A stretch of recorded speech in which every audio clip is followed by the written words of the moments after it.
Also like to use this opportunity to send regards from Dr. Phillips J. Vermonte, the Dean of the Faculty of Social Sciences of UIII, and his sincerest apologies as he couldn't attend this event due to external affairs. To commence this event, we invite the Honorable Rector, Prof. Jamhari, to deliver the welcoming speech. To Prof. Jamhari, the time is yours.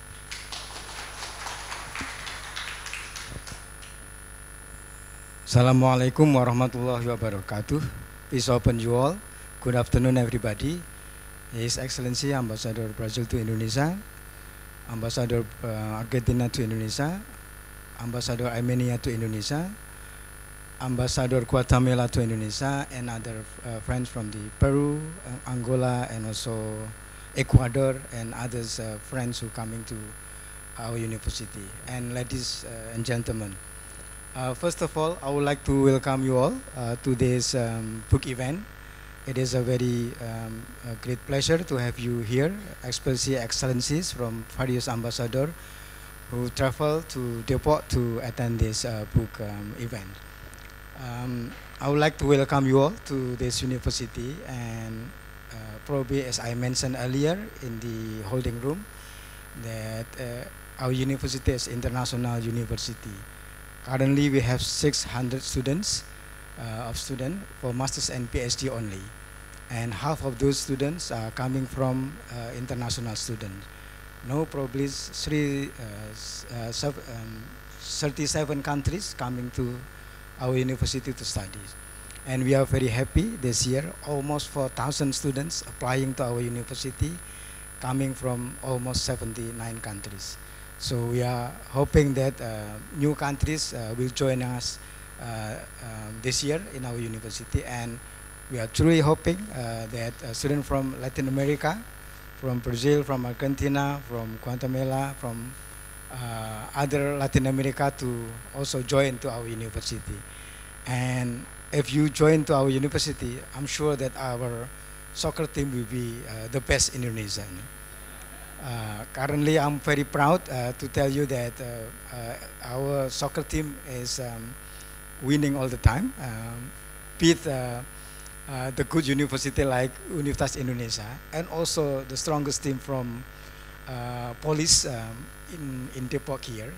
So I'm sure if we do have a number of students from Latin America, we will be the champion of Indonesia. And we guarantee that probably you are going to be normalized to our citizenship in Indonesia. And lastly, I would like to thank you for Professor Farish Noor, our beloved professor at the Social Sciences, who initiated this book event. And I think it's a great a book. Not many Indonesians knows about this book. Probably except historian and anthropologists, because this is one of the first books that talking about Indonesia and other country relationships. But unfortunately, it is written by Dutch scholars as a travel record. So hopefully, Ambassador, after this event, we are going to have like a cooperation, academic cooperation between our university and other Latin American countries to have more academic and scientifically collaboration in articles or books, and more deep talking about our relationship between Indonesia and Latin America. Not only talking about coffee, about banana, about diverse culture, but probably we are talking about really, really interesting future. What is the future without America? So I think that's the future that we are hoping to see, and we are very happy also that Brazil, one of the supporters for Indonesia to join BRICS, so probably that's also the future of our cooperation. So without long, so congratulations to this event, and hopefully you enjoying the discussion, and thank you very much. Assalamualaikum warahmatullahi wabarakatuh.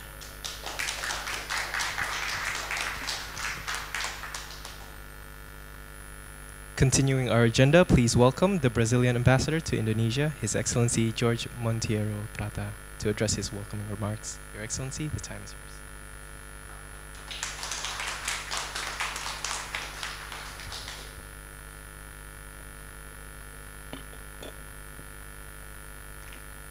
Professor Dr. Jamari Makruft, rector of the Indonesian International Islamic University, Professor Farish, ambassadors and members of the diplomatic corps, esteemed scholars, students, distinguished guests. The city where I was born in northeastern Brazil, Fortaleza, which means fortress in Portuguese, took its name from a Fort Schoenenborg, I hope I'm pronouncing it correctly, built by the Dutch West Indies Company, and it witnessed fierce disputes between the Portuguese and the Dutch in the 17th century. So I'd like to thank the Indonesian International Islamic University for inviting the Brazilian embassy to co-host this book talk. As you can see, I have a personal connection to the topic of our conversation, not only as a Brazilian, but as a native of Fortaleza. Johann Nieuhof's Voyages and Travels into Brazil and the East Indies is a fascinating account of the Dutch presence in two vastly different, yet strikingly similar parts of the world, northeastern Brazil and the Indonesian archipelago. Nieuhof's work reminds us of the interconnected stories of Brazil and Indonesia, both shaped by the ambitions of European maritime powers. Recife in northeastern Brazil and Java in the East Indies became important centers in a larger imperial strategy, one that was constantly challenged by competing European nations, indigenous resistance, and the shifting tides of commerce and global influence. Our shared history in the 17th century remains, however, relatively unknown in both countries. And I hope initiatives as this one will help to shed some light on it. Ladies and gentlemen, what unites Brazil and Indonesia is not merely a chapter of our past. We should also consider the broader forces at play in history today. The significance of these histories extends beyond our past. The 20th and 21st centuries have seen the rise of the global South, with developing nations in Latin America, Southeast Asia, Africa, and other parts of the world asserting their voice in international affairs. Brazil and Indonesia have become influential global actors which share several similarities. Both nations are home to diverse, multicultural, and multi-ethnic societies, rich in environmental resources and supported by large populations. We rank among the world's largest democracies. We prioritize critical initiatives such as fighting hunger and poverty. We advocate for global institutional reform. We strive to advance energy transition while also addressing sustainability. Our approach to environmental challenges is multidimensional, integrating environmental, economic, and social considerations. The recent Indonesian accession to BRICS confirms the shared destiny and crucial roles that our countries have in fostering a more just, inclusive, and sustainable world order. Brazil and Indonesia now have the opportunity to strengthen both their global influence and their bilateral ties. With numerous meetings scheduled annually within the BRICS framework, our governments will have greater opportunities to collaborate, deepen mutual understanding, and improve institutional coordination. Brazil and Indonesia, once the battlegrounds for European nations, now stand as independent countries contributing to the reconfiguration of global power structures. The voices of the Global South are no longer in the periphery.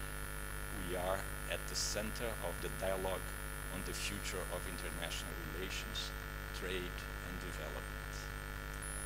Thus, as we explore Nieuhof's descriptions of Dutch Brazil and the East Indies, let us not only reflect on our past, but also consider the legacies of our history in shaping the modern world.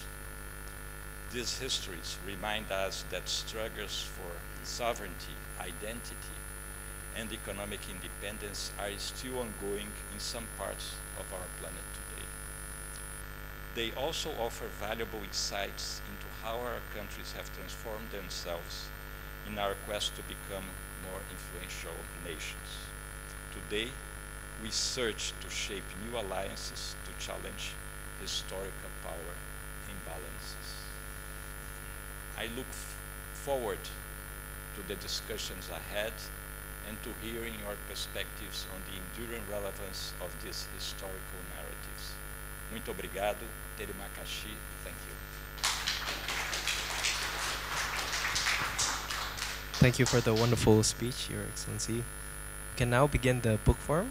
We invite Dr. Farish A.Noor and His Excellency Ambassador George Monteiro Prata to the seats provided in front of the audience.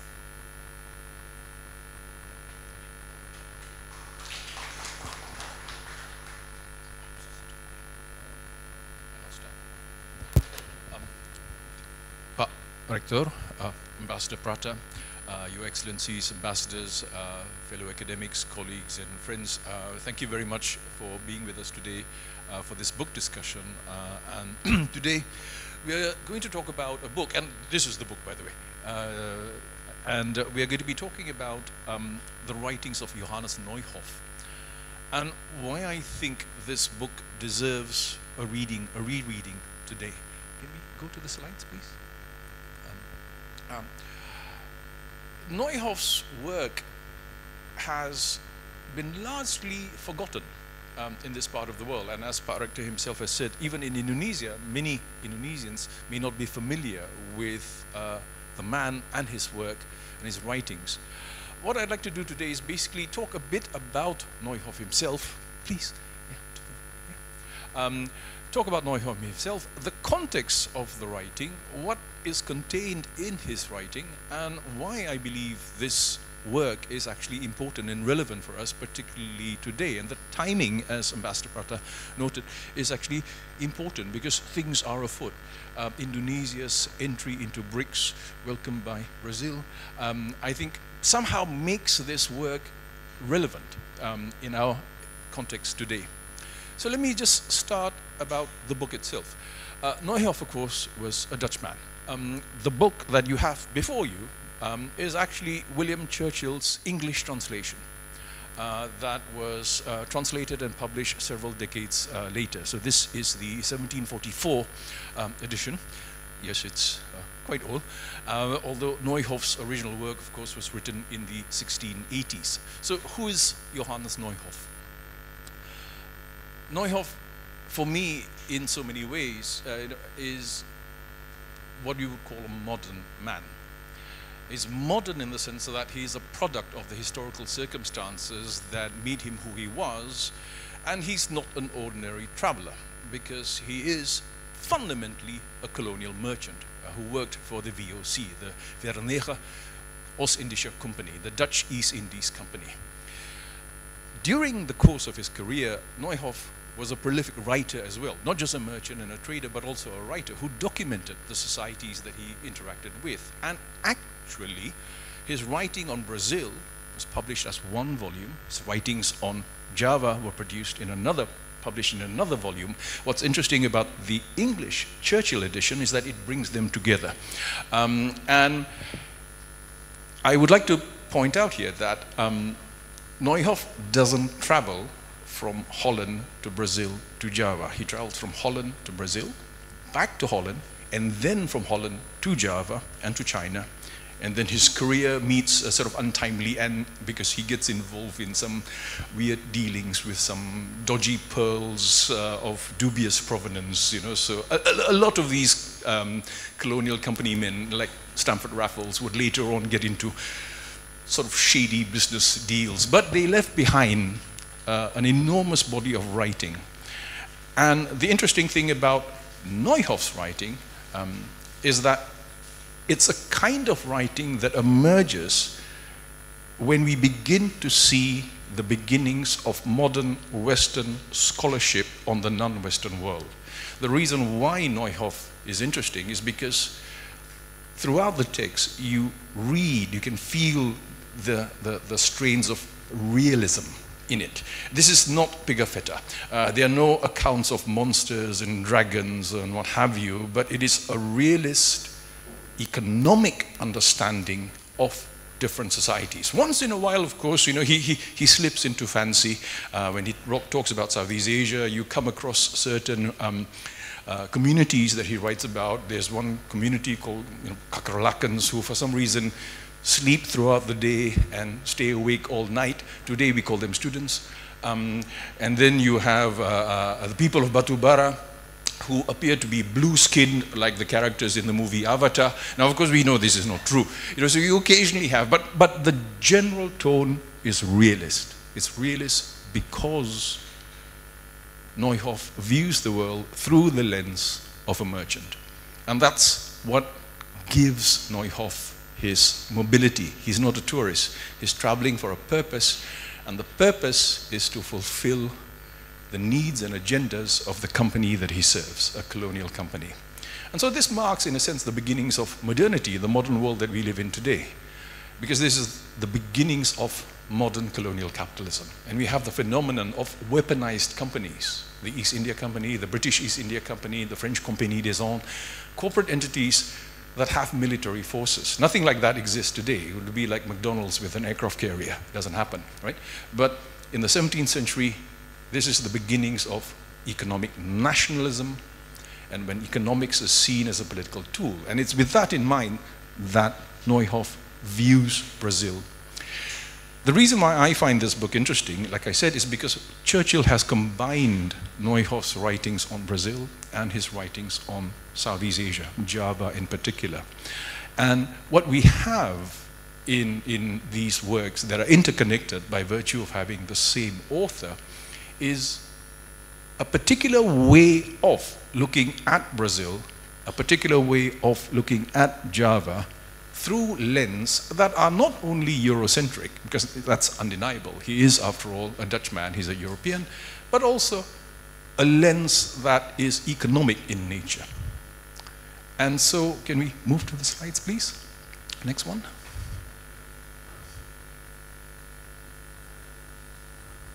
So, here we have, remember, a merchant who attempts a kind of anthropology as he writes about South American society and Southeast Asian society.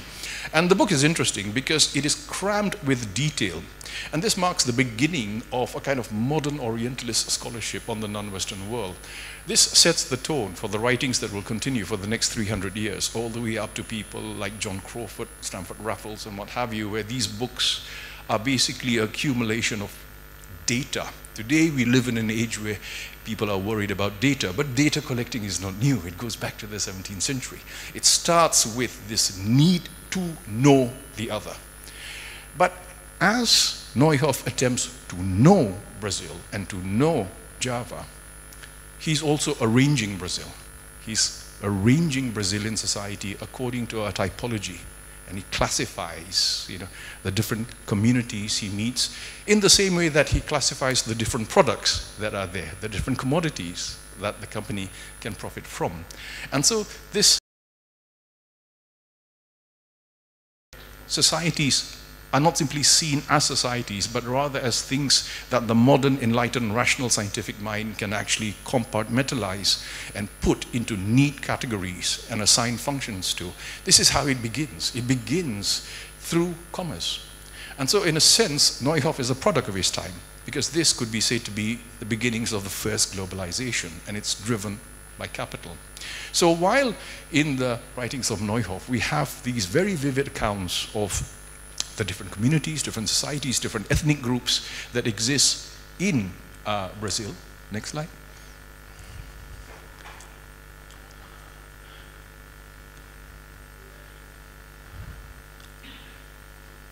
And next one. Yeah. It also is accompanied by his political commentary, because as Ambassador Prata pointed out, a fact that I think a lot of people in Southeast Asia do not realize is the contested nature of Brazil, and how different Western colonial forces were at work there, the Dutch and the Portuguese and what have you. And while Nieuhof is describing Brazilian society, what really interests him is the position of the Dutch. And can Holland hold on to Brazil? And so the report is then, his report is accompanied by accounts of military campaigns that are going on, the various methods and tactics being used by the Dutch and the Portuguese to somehow gain ground, expand territories. And what's interesting is that this battleground, as Ambassador pointed out, this battleground becomes a multi-ethnic battleground, because these colonial companies rely on local levies who come from different ethnic groups. And so we begin to see then how different ethnic groups later on in the 19th century, understood in terms of racial difference, different races, are put to work in the contestations of empire. And so it's such a political text, and it's a very modern text, even by our standards today. All of this sounds so familiar. It's almost like reading the Wall Street Journal. It's about how fundamentally a modern conflict is actually being fought in the 17th century in Brazil. Next. And of course, again, the commercial mind of Nieuhof, who is a company man, who's there for a purpose. He's there to serve as a functionary of the Dutch West Indies Company, is also looking at what Brazil has to offer and why it's important. It's important because it fulfills the economic interests of Holland at the time, that's also fighting its own conflicts back in Europe. And I think this is something that many of us keep forgetting, that one of the drivers for what will eventually become Western colonialism is the conflicts in Europe, because each of these countries in Europe are seeking leverage against one another. So as France, Spain, Portugal, England, Holland battle it out in Europe, colonies become important, because that's how you finance your European wars.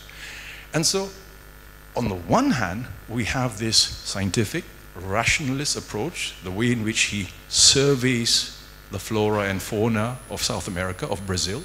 He looks at the different plants and all that, but everything is immediately turned into dollars, or rather guilders, because then this is important because we can build ships with this. This is important because we can buy guns with this. This is important because this pays for our campaign over there, over there, over there. It's an extraordinary text in the way that it combines what would later become anthropology and sociology as we know it today, but also a realist political rationale that is brutal and cold and calculated, because that's what he's meant to do. He's there for a purpose. He's there to understand the workings of the colony and to ask the question, can the Dutch hold on to Brazil, what they have of Brazil? Next. And of course, in the process of doing this, he maps out Brazilian society, and we see the kind of multiculturalism, the very complex society that has been created in Brazil, but this complex society has been created through the mechanics of colonialism. The movement, the transport of slaves to South America, that basically creates, on the one hand, a florid society, a very complex society, a multicultural society, but underpinning this multiculturalism, this diversity, is the workings of international colonialism, international capital. And that's the thing that brings these communities together. Again, Nieuhof's rational thinking, calculative, strategic mind is trying to figure out, how do we utilize this diversity to actually create sustainable colonies in the long run? Now, from his travels in Brazil, he goes back to Holland and then goes on another long journey to Southeast Asia. Next. Next. Next. And as he, next, these are native Brazilians. Next. And then the journey via Africa. which brings him then to the land of clove trees, and that's the East Indies, Southeast Asia, maritime Southeast Asia. Nieuhof would find himself in Batavia, Jakarta, for a number of years, where he also worked as a merchant, a trader, a functionary of the East Indies Company now, again serving the interests, the economic, political interests of his mother country, Holland. And when he arrives to Java, he finds the same. He finds Asian societies that are extremely complex, diverse, ethnically, culturally, religiously. And on the one hand, that propensity to document, to report, to capture for the sake of knowledge is still there. So he documents everything that he sees. He documents the types of fishes you have around Java. He documents the type of fruits that you have, from the rambutan to the durian. I'm not sure whether he ate any durian, but he documented the durian, even had pictures of the durian inside the book. And he documents the different ethnic groups that he finds in Java around Batavia at the time. Next. Next. Next. And what we see then in the depiction of society in Java, again, is the kind of multiculturalism that he encounters in South America, in Brazil. But again, it's a kind of multiculturalism which is on the one hand natural, because Javan society is complex. It's not simply Javanese, it's all the other ethnic groups. But it's also a complexity that he, as a colonial merchant and as a colonial administrator, has to manage. Because this diversity on its own has, for him, no intrinsic worth. There's no point having a diverse society unless you can use it. So what happens? In Nieuhof's writing, and this is something that will be set in motion, and it will continue for the next 250 years in Southeast Asia, with the coming of other Western colonial powers, Britain, France, and what have you, is a systematic attempt not only to understand the differences, but to find ways and means through which these differences can be managed, regulated, and perhaps even put to use.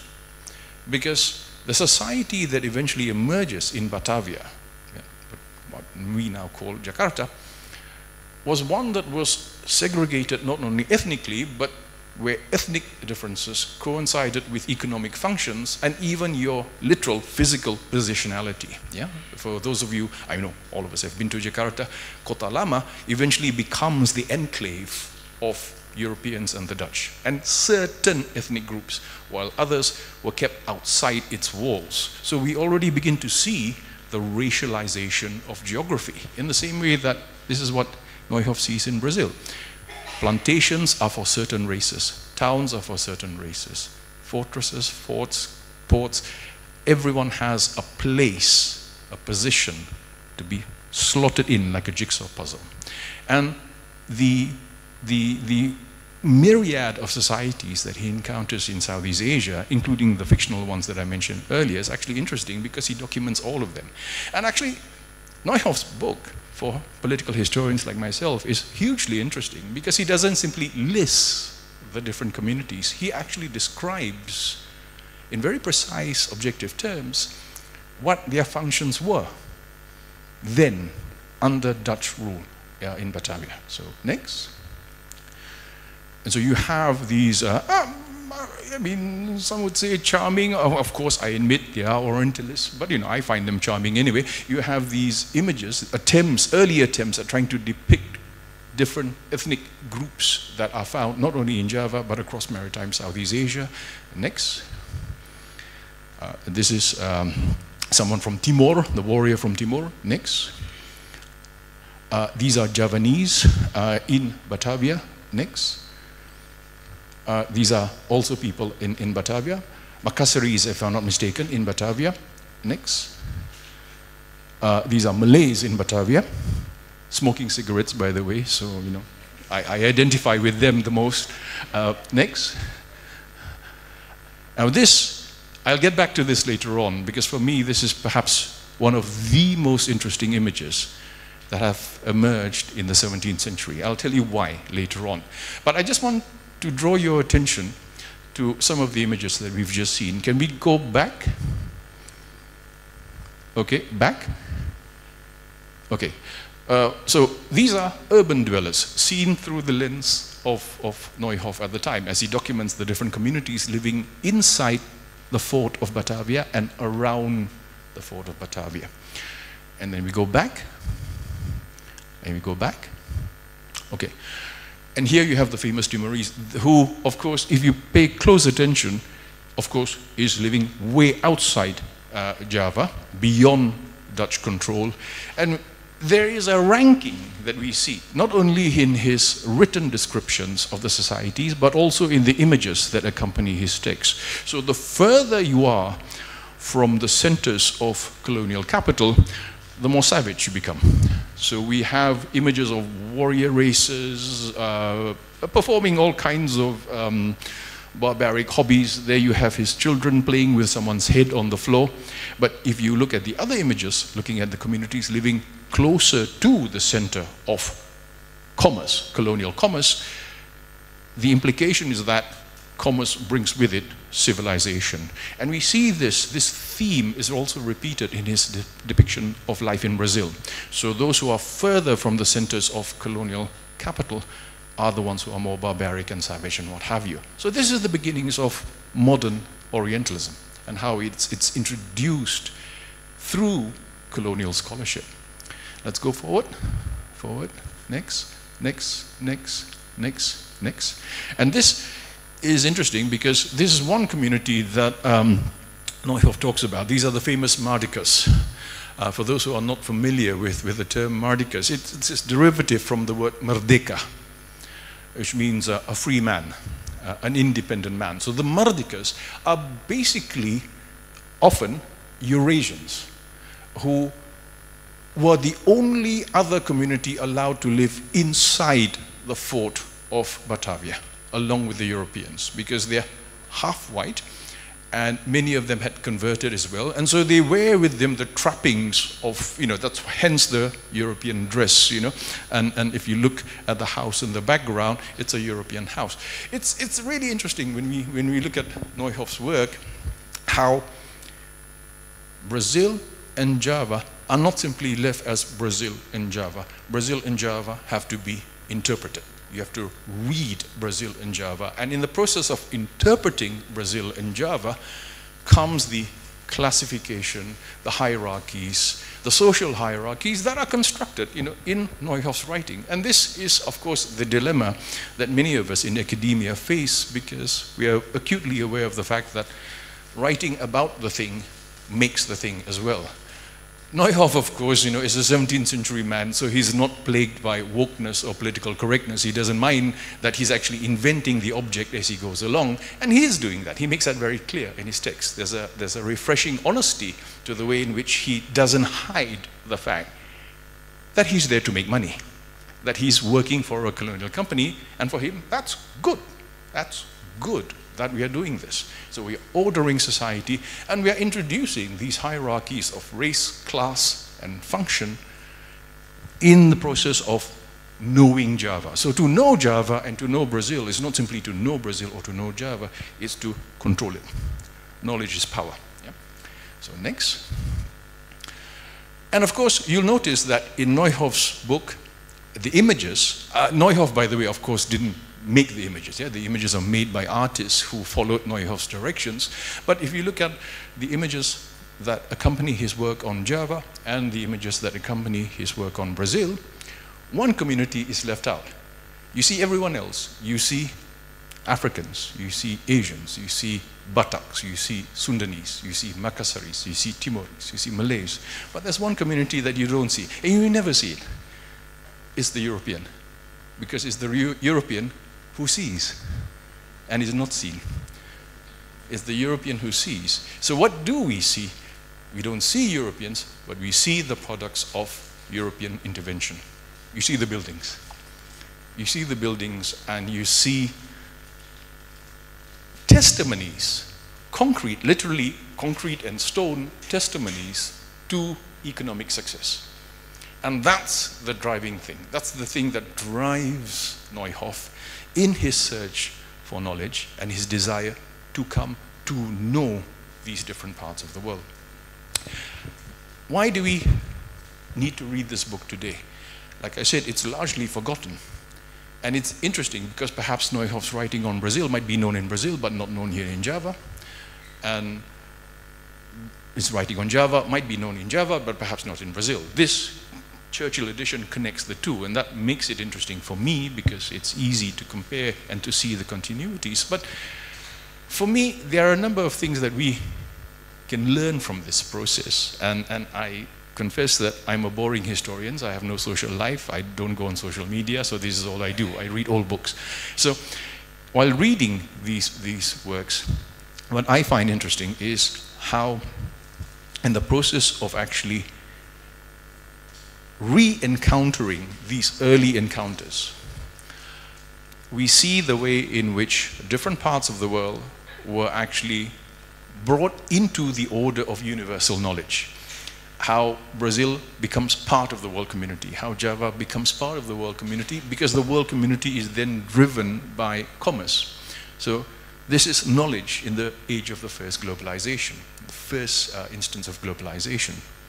But the reason why I think we today need to go back to this is because there's a lot that we find in the writings of Nieuhof, but there's also a lot that's not written in the writings of Nieuhof, and we need to learn how to read the unwritten. What's not written in the writings of Nieuhof, like these images that we see, where you see everyone, but you don't see the person writing the book. What you don't see in Nieuhof, well, what's not explicit in Nieuhof, is how Java and Brazil are really the products of a certain mindset that constructs them in a certain way. And I think for so long, we in the South have only come to know one another via reference through the North. I mean, it's, you know, in my own academic background, when I studied about Asia, where did I study about Asia? I studied about Asia in London. I had to go to SOAS to study about Thailand, which, when you think about it, is absurd. You know, it's truly absurd. The fact that I have to go to SOAS to study about Thailand is, I think, something that does not make sense. But that's the legacy that we are talking about. That's the legacy that has been alluded to earlier. And the legacy begins here. It begins in the 17th century. It's a long historical process that has gone on for more than 300 years, where the world as we know it has been brought to our attention through a certain regime of knowledge. Now, don't get me wrong, I'm not one of these who would simply dismiss all Western knowledge because it's Western. I think that's absurd. But what I'm trying to say is that there are also other ways that we can come to learn and know one another. And I think the timing of our rereading of this text today is important, because it comes at a time, particularly now, today, this week, where, as Parekta mentioned earlier, our earlier understanding of the world order is changing very rapidly. Indonesia's entry into BRICS, I think, marks a very significant step in the path of, you know, South-South cooperation, where countries in the South can perhaps get to know one another without looking at each other through imported lens, but rather to get to know one another directly. I think this is something long overdue. I still cannot, for the life of me, understand why my students in Southeast Asia, and I've taught practically across the whole of Southeast Asia by now, I don't understand why our students in Southeast Asia can know so much about the American Revolution, but not know the history of their neighboring country, or not know the history of South America. I think it is shameful that in this day and age, in 2025, so many universities and institutions of higher learning in Southeast Asia do not have centers or departments of schools of African studies and South American studies. And I think it goes the other way around as well. I think it's a tragedy that in my contact, because I have had South American students as well, many of my South American students have told me that they know actually nothing about Southeast Asia, except Bali, of course. Everybody knows Bali, right? So Bali is the focal point, yeah? And I always tell my students, that was a Freudian slip, I always tell my students, surfing in Bali is not research. Yeah, it's not research. So I think we need to take this opportunity to actually genuinely build new bodies of knowledge that do not necessarily refute or deny or negate or erase other earlier legacies. I'm not the person who will say that, stop reading Nieuhof. I want us to read Nieuhof. I want us to read Nieuhof because I want us to understand what got us here in the first place. But now is the time, now's the opportunity for Indonesian universities to embrace our colleagues and friends, not only in Southeast Asia, but in South Asia, in Africa, in South America, and vice versa. So I think because of that, Nieuhof, I think, becomes timely. It's timely because sometimes in academic work, you need to know what to do, but you also need to know what not to do. You need counterexamples. And Nieuhof's not wrong. He's not wrong in what he writes, but it's just one way of looking at the world, and I think there are many others.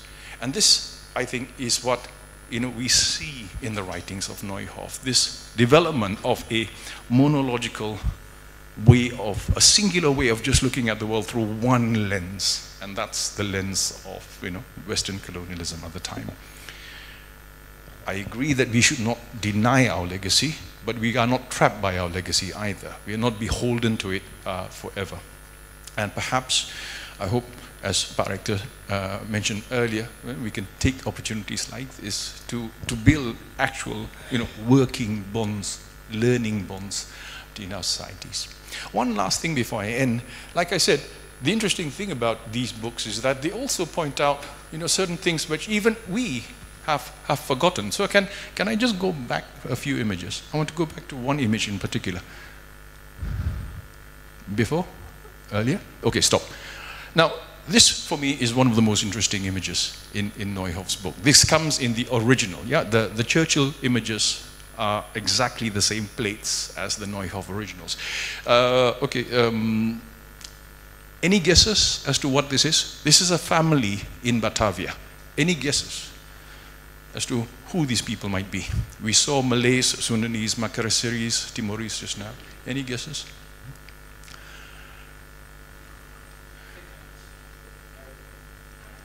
No. These are Africans. These are Africans in Batavia. And there's a paragraph in his book, because like I said, whatever we say about Nieuhof, he recorded things objectively. And Nieuhof made a very important observation. And he said that at this time of writing, 1682, the fruit markets of Batavia were dominated by Africans. And this may well be one of the first images of Africans in Southeast Asia. Yeah? I don't know of any image older than this one, right? So I'm particularly attracted to this image, that Africans had settled in Batavia. And Africans were dominating the fruit market in Batavia at that time. Yeah? So the fruit markets around Batavia are all dominated by African families. Now, who are these Africans? Probably former slaves, perhaps sailors on Dutch ships, because we know there's also been a history of Africans in Java. During the Java War, 1825 to 1830, when the Dutch found that they did not know how to fight the Javanese because they were not used to this guerrilla warfare, what do the Dutch do? They bring from the Gold Coast Africans from their colonies to Java to fight the Java War. And this community was then called the Belanda Hitam, the Black Dutchmen. Yeah? Now, there is so much still under-researched here. And as Ambassador Prata pointed out earlier, there are so many connections, some of them natural, some unnatural, some engineered, some necessary, some purely accidental, but so many of these connections, I think, deserve closer investigation and closer reading. And for that reason, that's why I don't despair when I read Nieuhof, because there's a lot in there that still deserves, I think, thorough research, and in particular, this connection between Java and Brazil that was engineered as a result of the rise of the VOC and the Dutch East Indies Company and the Dutch West Indies Company. It's an accidental marriage. Yeah? They didn't meet, it's an accidental marriage that is engineered by the ambitions of a colonial company. But as a result of that, two different parts of the world connected. And that connection sadly has been forgotten after World War II, because we've all been swept by the wave of our own nationalisms, and it's me, I. So, you know, modern nationalism is just like millennials. It's just about me all the time. And what we forget are these transnational connections that once bound the whole world together, including Europe. I think now is a time when we are looking at this, what's going on in the world today, now is a good time for us to somehow go back to this and to ask questions and do our research and perhaps attempt to strike new ground, open up new ground for research and collaboration, where I hope the day will come where Java and Brazil, Brazil and Java will actually get to know one another face to face, directly, and not through a dating app. And perhaps, you know, that's long overdue, but I think that's long overdue for Asia and Africa and South America as well. So with that as you know, my last observation, once again, thank you very much. I know I apologize for being a historian. We are boring, you can't help it, it's in our genes, but I hope that you found some of this interesting, and I look forward to seeing you again. Thank you very much.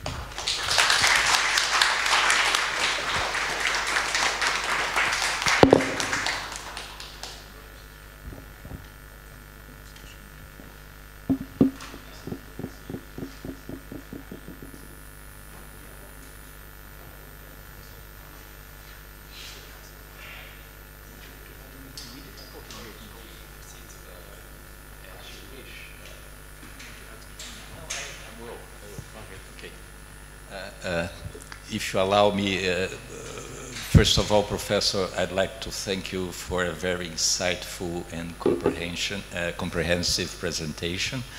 And I think that the most important point of it is that we have to know each other better directly.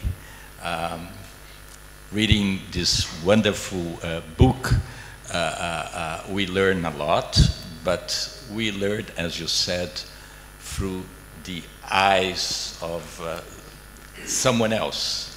And I think that now it's time for us to speak directly to each other. And also, before I go on, I'd like to welcome my good colleague, the Ambassador of Portugal. As I have said in my presentation, I was born in a city whose name had its origin in a Dutch fort, but I'm very much a Lusophone, and much of the Brazilian, what we have of Brazilian culture, we had it through the lenses of the Portuguese. And now going back to the book, I think that there's so many things to discuss about this book. First of all, I think that we realize that globalization started a long, long time ago. It's nothing new. There's nothing new about it. Sometimes we forget how diverse our world was, and above all, sometimes we forget how we were subject to the different tides of history. As you said, whatever was happening in Europe had a huge influence in our lives or in our history. And by the way, I don't know if you're aware of the reason why you see the Dutch went to Brazil. The Dutch went to Brazil due to wars in Europe. There was a time when Portugal and Spain were a single country, and Spain was at war with Holland, with the Netherlands, and so the Dutch found a very good excuse to go to Brazil, although what they were looking was for trade, for wealth. Basically, in the case of northeastern Brazil, they're looking for sugarcane, the sugarcane plantations. And as you said, they had capital, they had know-how, and they were fairly successful for a while. It's also interesting to mention that it was, they brought from them, again due to European circumstances, a very diverse group of people. Traders, of course, to start with, but also scientists, artists, a lot of Jews. The first synagogue in the Americas was founded in Recife by the Dutch. So diversity is something that we had within us, but it was enriched by our history. The other point that I'd like to call your attention is that as much as it is important for us to understand our past and to draw lessons from it, our past does not determine who we are today. And this is the reason why, as you mentioned, we have to look at each other directly. We have much to do together. And I think, as I mentioned also in my initial words, Brazil and Indonesia can have a lot of common interests, and we can do a lot of things together. And we are important representatives of the Global South and the discussions that are shaping our world today. That's it. Thank you, Professor.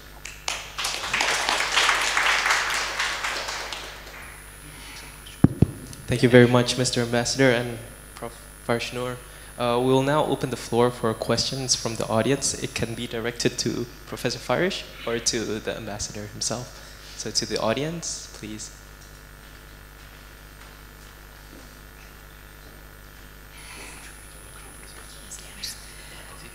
Hello, and thank you very much. Congratulations, Professor. I'm Vera. I'm from Portugal and also from Africa, since my mother is African, my father is Portuguese. I was born in Angola. And part of my ancestors were slaves, and part of them were slavers. So I'm quite at ease to speak about slavery and the diversity.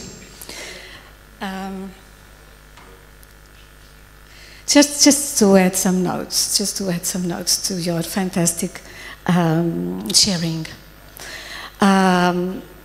About slavery. Slavery is probably as old as the world. I don't know if I'm not an academic, but African tribes, long before the European has arrived to Africa, they fought, killed, and made slaves between each other. We know that for a fact. And as a matter of fact, also Arabs made slaves in Africa long before the Europeans. Some numbers suggested that there are also today in the world more slaves from the human trafficking in other times. So I think just that still a lot to be done in our world. And Portuguese were not only looking for money from trade, of course they were, but they were looking for souls. As the missionaries looked to convert people, but then again, who didn't? Who doesn't? From these parts of the world, as you know, Arabs were trading spices, the precious Indonesian nutmegs and cloves, with the Dutch and the Portuguese and the European, asking for astronomical quantities of money. That's why we wanted to know, to discover where the island was, so that we could save some money, it's true. And one interesting curiosity also, Portuguese is today one of the few former colonies, I think, whose ancient colonies still speak Portuguese, as my own native country, Angola, as their official language, as Brazil also. I find it interesting that, as our great poet Fernando Pessoa said, my nation, my motherland is the Portuguese language. I think that it is nice to think about this a specific way of feeling the world, of thinking, of one specific language could unite us in a specific way of feeling this world. And finally, just to express gratitude to the so truly inspired Indonesian Pancasila, which we can learn so much from this vision, the so needed skills of unity in diversity in our nowadays world. Thank you so much, Professor. Thank you.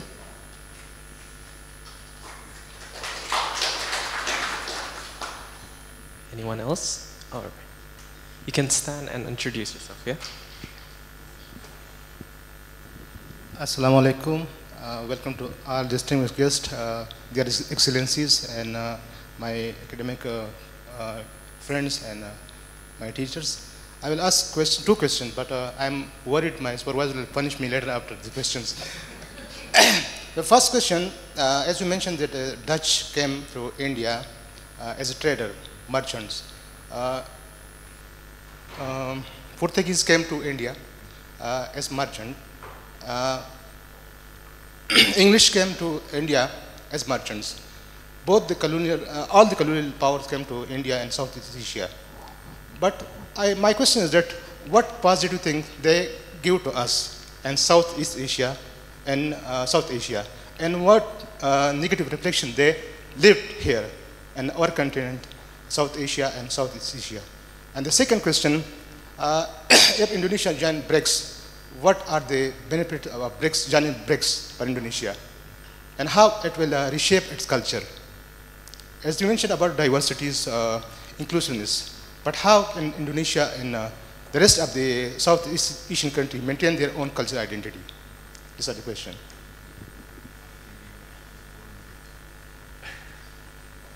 Well, I would just comment on your BRICS question. I think that BRICS, above all, is a very important forum of discussion. I have to confess that only this year that Brazil, or this semester that Brazil is chairing BRICS and that I'm posted in another BRICS country, I became aware of the dimension of BRICS. There are so many groups of discussions, from economy to environment to trade, you name, to arts, culture, women empowerment, you name it. There are so many areas of discussion. And I think it's a wonderful opportunity for us to get to know each other through this fora of discussions. The second importance of BRICS is that together it's easier for us to be heard. I think there is much weight in what BRICS says than in what Brazil or Indonesia might say. So this is it. I think that basically BRICS is another way for countries from the global south to get into the discussion of important issues that in the past were mainly seen from the North Atlantic perspective and not from the global south perspective. If I can just add to that, and I completely agree with Ambassador here. I think singularity scares me because logically it's dangerous and politically it's dangerous. And I think the importance of having not just BRICS but any other forum is that it's another forum. That's the point. That's the point.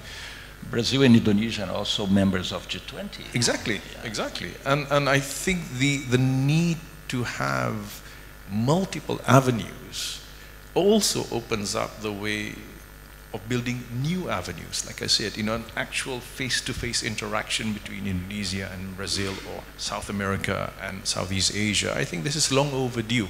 So the way it's cast, unfortunately, often is that if I'm quoting someone here, you're either with us or against us, yeah? So if you're not with us, if you join those guys, those BRICS guys, then you're on the other side. And I reject this kind of oppositional dialectics because that's not smart politics. Smart politics is when you multiply your alternatives rather than diminish your alternatives. Anyone who wants to diminish his alternatives is really putting that country or that economy on the path of disaster. And I think we should welcome initiatives like BRICS because they open up new avenues, and like Ambassador said, it's not simply about business, it's about a whole range of issues, from culture to issues of gender and questions of power and equality and what have you. To go back to your point about protecting cultural identity, so again, I don't believe that any society has a singular culture, right? And I think that's one of the unfortunate byproducts of more than 300 years of a certain kind of Orientalist discourse, where parts of the world, societies and nations are actually seen and cast in a very frozen way. And that's the power of these images. Yeah, these images that you saw just now, I mean, they're pretty images. But what they do is they freeze you. They freeze you like butterflies in a frame. And so, and I have a very ambiguous relationship, because on the one hand, I find these images aesthetically pleasing, but on the other hand, I find these images very dangerous. Because if you can only depict a Brazilian half naked with a blowpipe, that's dangerous. If you can only depict a Timorese with a machete and a head in his hand, that's dangerous. The image might be exotic, it might be pretty, but it has the power to freeze. And I think this is why I'm worried about this talk about, you know, how do we protect our culture? What culture? Cultures are alive. All civilizations are alive. They need to breathe, they need to interact. And through this interaction comes cross-fertilization, and from there cultures, you know, gain their dynamics. The moment you close it up, you kill it. You museumize, and this is what you know, 300 years, I think, of colonialism did to many parts of the world. It put them in museums, that this is your dance, this is your food, this is your dress, and that's it. That's it. That's it. Edward Said was once asked the question, he said, you write so much about Orientalism, but when you write about music, you write about European classical music. And so they asked him, why do you write about European classical music? And he replied, he said, just because I'm an Arab doesn't mean I have to like Arabic music, right? And he's right, you know. I mean, you know, just because you're Chinese doesn't mean you have to like Chinese food. Just because you're Indian doesn't mean you have to like Indian music. You have the right to want other things and like other things and explore. And for me, this is the irony of the age of exploration, because as the world was explored, the world was frozen. Everyone gets a place. You're put in a human zoo and you're trapped there forever. And we are still trying to get out of it.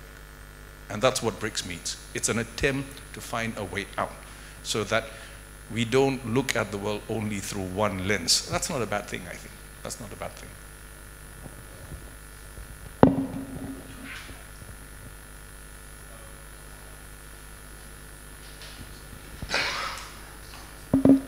Professor Farish, Ambassador, first of all, congratulations because your speeches, and especially for the book. I'm from Spain, part of the countries involved in the book also. So I have two questions for you around the contribution of Spanish. Ambassadors said before that Spanish was involved with the Holland at the war when Brazil came here. So if Mr. Ambassador could develop something about that, I would be pleased to hear you as a Spanish. And yeah, for you, I also have to say that some people, before us, for more knowledge and more involved in each other country, European, for example, Brazilian or Indonesian.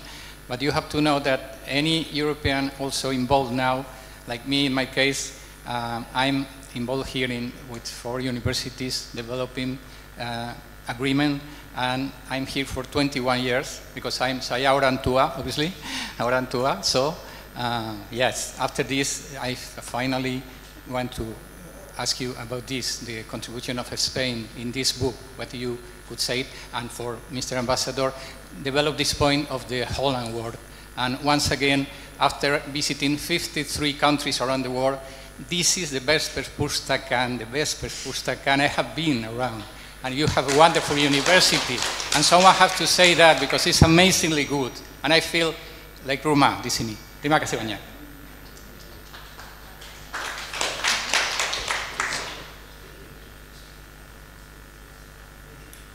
Yep. What I meant to say is that much that happened in the Brazilian history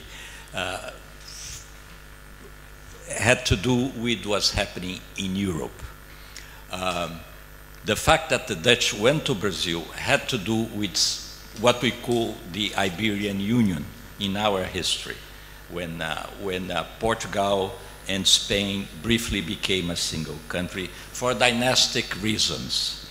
But that was a good excuse for the Dutch, who were eyeing Brazil for quite a while to go there. For example, not many people know that because of the Napoleonic wars in Europe, the Portuguese royal court and the Portuguese king went to Brazil.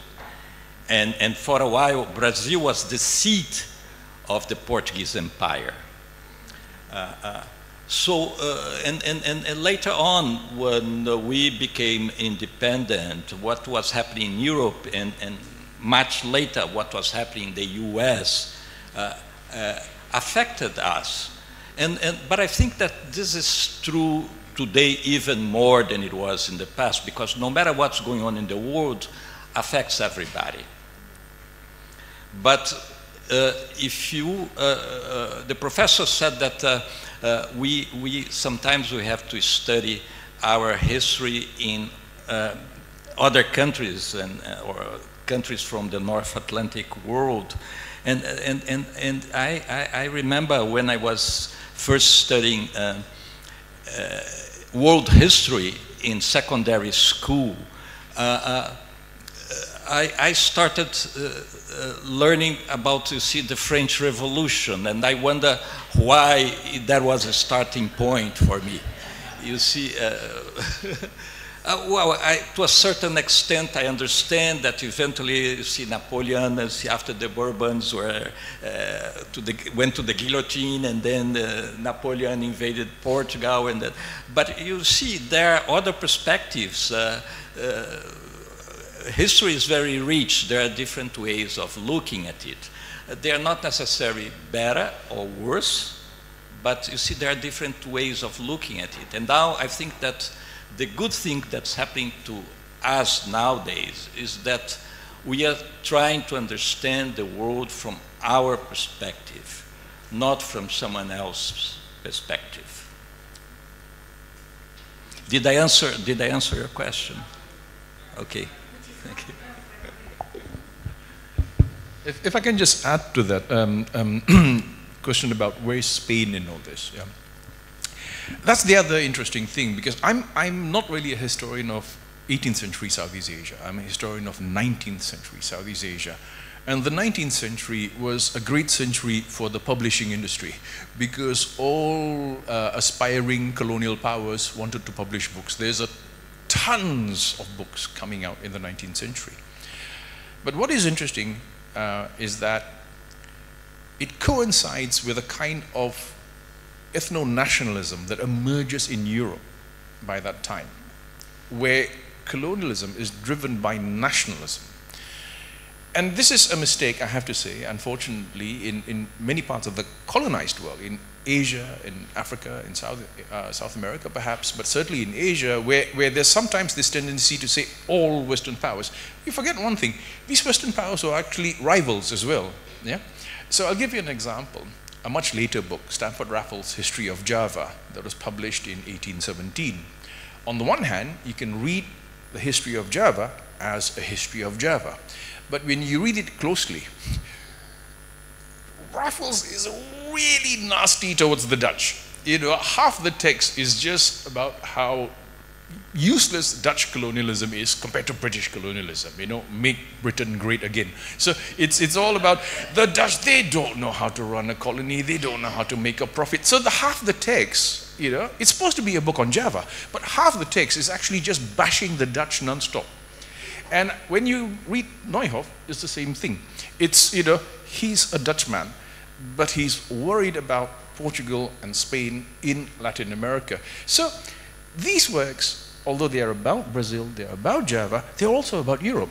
They are also about Europe. And to go back to Ambassador's point, one book I recommend, since you mentioned Napoleon, is Paul Fragosi's excellent book, Dreams of Empire, Napoleon Bonaparte and the First World War, where Fragosi basically argues that the Napoleonic Wars were in fact a world war because they were fought everywhere, from South America all the way to Java. Britain's invasion of Java takes place during the Napoleonic Wars. But I would push it even further. For me, The 7 Years' War was the First World War. Because it was during the 7 Years' War that Britain invaded Philippines. Because Britain and Spain were at war. So the wars of Europe get exported to Asia and Africa, right? So we can actually keep going back, in history, and the question rises, which is the actual First World War? Is it the 7-Year War? Was it the 30-Year War?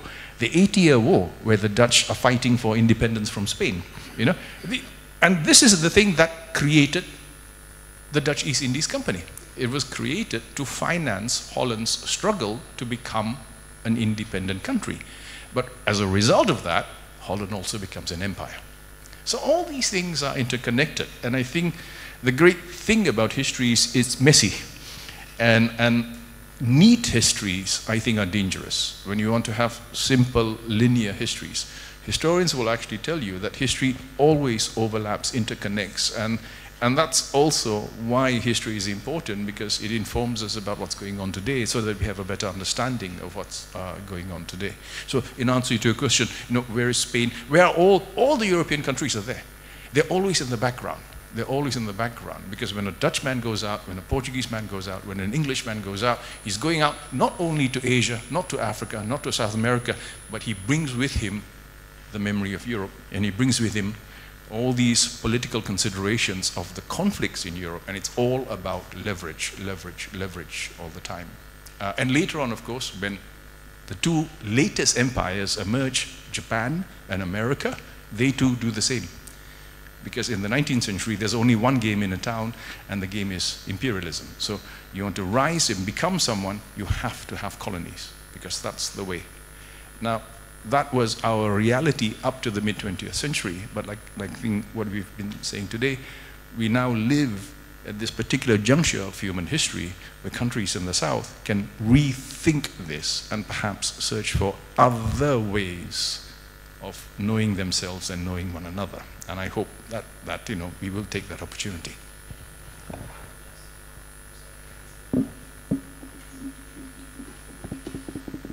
My first words are naturally to greet, to congratulate, and to thank my colleague from Brazil, Ambassador Jorge Monteiro Prata, and the Dean of the Faculty of Social Science of the Indonesian International Islamic University, Dr. Philip Vermont, for this so interesting gathering. Thank you very much.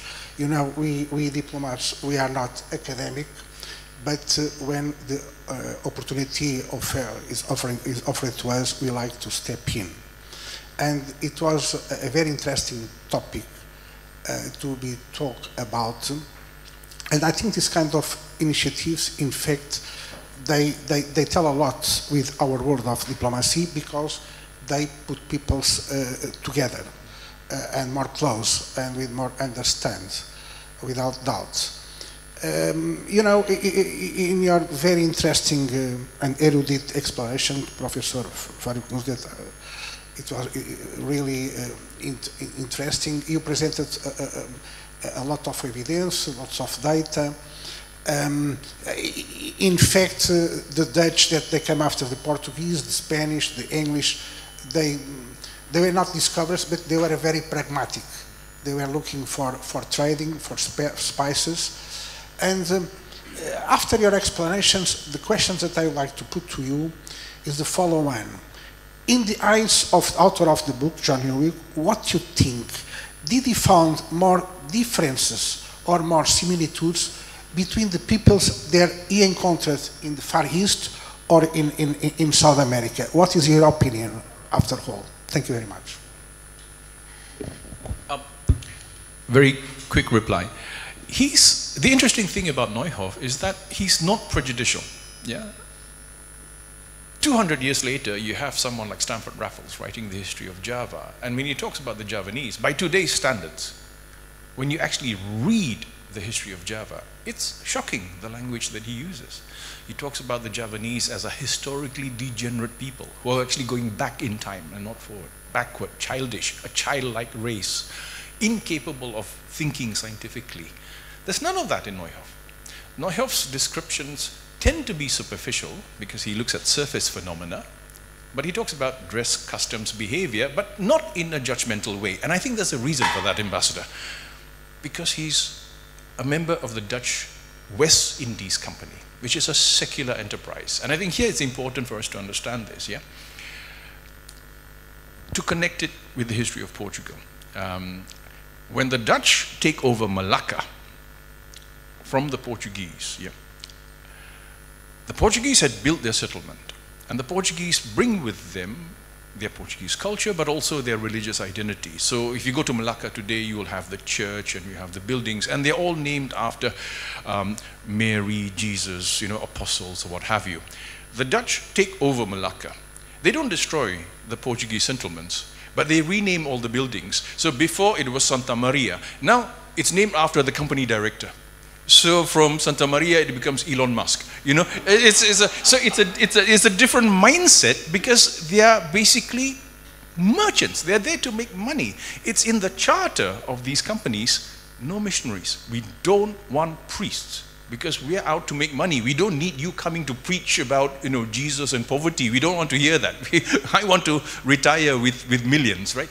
So that then, I think, tells us why Nieuhof, in the way that he looks at the communities of Brazil and Java, doesn't bring with him this sort of, you know, Christian sermonizing, that they are immoral savages or what have you, the way in which Columbus did, where you look at the Native Americans as being heathens. But rather he says, okay, these guys, they make good soldiers. These guys, they make good laborers. So the mindset is an economic one in that sense. And that's what he does. So it's it's a very important question, because it marks, again, an important historical shift in the way in which Europeans see non-Europeans. And we are moving now into the era of modernity and early capitalism. And I think that does change things, yeah? It does change things. So that's what you can see. It's not the kind of really vicious language that actually, ironically, comes much later. When some of these empires become very, very powerful. When the British Empire becomes really powerful in India, you see the writings of British colonial functionaries change. In the 17th century, 18th century, they see Indians with respect. They understand, okay, these people have a culture, they have a literature, they have a language, they have armies, they have navies. But after the defeat of these communities, 200 years later, the tone of the language changes. They're backward, they're savage. Their religions don't make sense. They are idolaters. They don't have a religion. So that tells us something about how perceptions are also linked to power, and how differentials of power change the way you look at the world. Which brings us back to our discussion, because the one thing that the South has in common is that we're in the South. And though you don't have this differential of power, that you don't have Southeast Asians, Africans, or South Americans bringing to the discussion centuries of inherited prejudice. We don't have this bias because we don't know each other. And that offers the possibility of perhaps a new engagement, which might be original, might be different. Not necessarily correct, but at least, you know, it doesn't have that baggage. It's a new, yeah, it's a new page. It's a new book, you know, and it's a new book. And, you know, maybe it might have its own mistakes later on, but at least it's a new book. And that's, I think, a step in the right direction.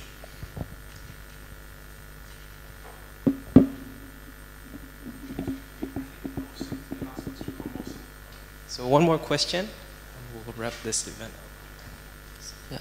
Yeah. My name is Mohsin Ali. I'm from Pakistan. I just want to ask what can this 17th century book or travel document teach us about current global South narratives and the legacy of colonial power system? And apart from this, how can we differentiate that the Dutch colonialism and British colonialism in other part of the world? Okay, try to give a quick answer to that. I think when we look at two particular entities, the British East India Company and the Dutch East Indies Company, this marks a very different type of colonialism compared to, say, the Roman Empire or the Egyptian Empire or the Assyrian Empire in the past. It's all force and violence, force and violence. What Nieuhof's company does is that it brings to other parts of the world a contractual relationship. And it creates contractual societies. And this changes Asia, Africa. Because our feudal systems cannot compete, because before you are a subject of a ruler, the company says, you can actually be part of your own colonization. We offer you the opportunity to be part of your own colonization. Join us and help us colonize you. And how do you do that? I mean, again, remember, everyone talks about the British Empire, Dutch Empire, French Empire. Don't forget, if you look at the history of the British Imperial Army, many of the troops were Indians.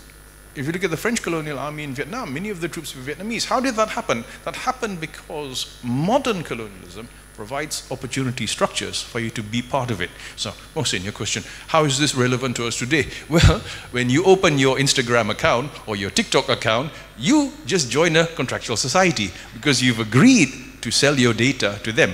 All of these things, this is the birth of modernity. Nieuhof didn't exist. I mean, yes, of course, he existed 300 years ago, but he could also have lived yesterday, because the contractual society that he's in is the same society we're in today. And that's why this is important. It's important because it tells us that this modern form of capital-driven economics is the thing that defines the world that we live in now, right? So in that sense, I think we can learn a lot, because we in a sense, you see a lot of differences, but I think if you read this closely, you'll be more struck by the similarities. And you think, actually, this is not so different from the world today. It's actually very close. Despite a 300-year gap, it's actually very close. Because all of us, you, me, all of us, are the products of this world. And this is a new modern world that's being created at that time. So for that reason, I think works like this are very important for us to know where we are today.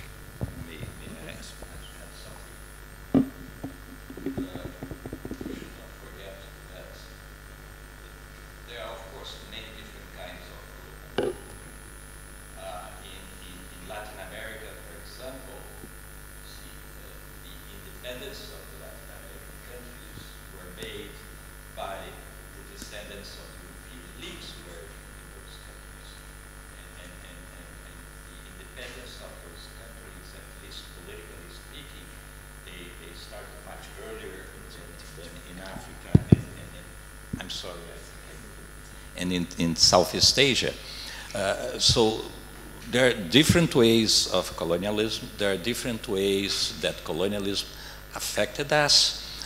I think it's very important for us to learn about it, to understand it, to study it. But personally, I think that it's also time for us to go beyond that. I think that sometimes we use colonialism as an excuse for our failures. So I think it's time for us to look ahead to see what we can do between ourselves and how we should progress. Colonialism was some time ago. Even here or in Africa, it was, 60 years ago, 70 years ago that it finished. It's time for us to look beyond that, not forgetting what happened, of course. I think just to add to that, in some ways, we live in a world shaped by colonialism. The fact that we're speaking English now is because of empire, right? Yeah. We're not speaking Arabic or Mandarin, we're speaking English. But it would be stupid to say we should not speak English either, because the basis of our international university is that it's one of the ways that we can actually internationalize. So I agree with Ambassador Prata there, that I also think that in some parts of the post-colonial world, the legacy of empire, of colonialism, has also been used to justify certain forms of really nasty ethno-nationalist politics as well, where it's very easy to just demonize the other, but then create systems that are just as oppressive, and I'm very wary of that. So I think here we are in agreement. We are the products of empire. We cannot escape that, but we are not doomed because of it either. We're not cursed by it either. And I think that's why this agency that we have now is so important. And it even starts with events like this, where we are attempting, we now are post-colonial subjects, are reading a colonial text, and we are not bowing to it, and we can read it critically. That's a hugely emancipatory thing when you think about it. 100 years ago, this might not happen, but we can do it now. So I think you know, we should multiply initiatives like this. So thank you very much to Mr. Ambassador and Dr. Professor Farish A.Noor for facilitating the Q&A session. We do apologize we couldn't have all audience asked due to the time constraints. So next, before we conclude this agenda, we'd like the Honorable Rector to present a plaque from the university to the Ambassador of Brazil to Indonesia, His Excellency George. But before that, now I know why Professor Farish do not have a social media account. Because he doesn't want to sell his data to another company.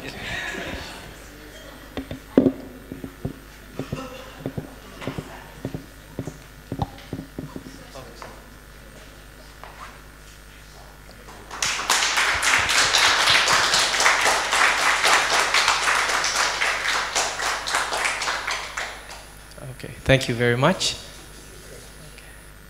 I think we'll have one final photo session with the audiences. So to the Honorable Rector, His Excellency, and Professor Farish Noor, you can stand like in the middle, and the media team will take documentation.